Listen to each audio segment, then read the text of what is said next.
நீதிமொழிகள் 14ஆம் அதிகாரம் 12 முதல் 23 வரை உள்ள வசனங்களை நாம் இப்போது வாசிக்கலாம்.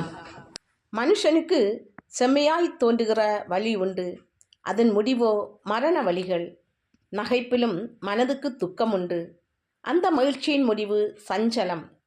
பின்வாங்கும் இருதயமுள்ளவன் தன் வழிகளிலேயும், நல்ல மனுஷனோ தன்னிலே தானும் திருப்தி அடைவான்.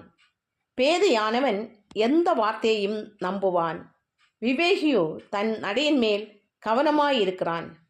ஞானம் உள்ளவன் பயந்து தீமைக்கு விலகுகிறான், மதியீனனோ மூர்க்கங்கொண்டு துணிகரமாய் இருக்கிறான்.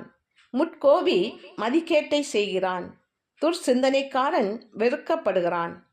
பேதையர் புத்தியினத்தை சுதந்திரிக்கிறார்கள், விவேகிகளோ அறிவினால் முடிசூட்டப்படுகிறார்கள்.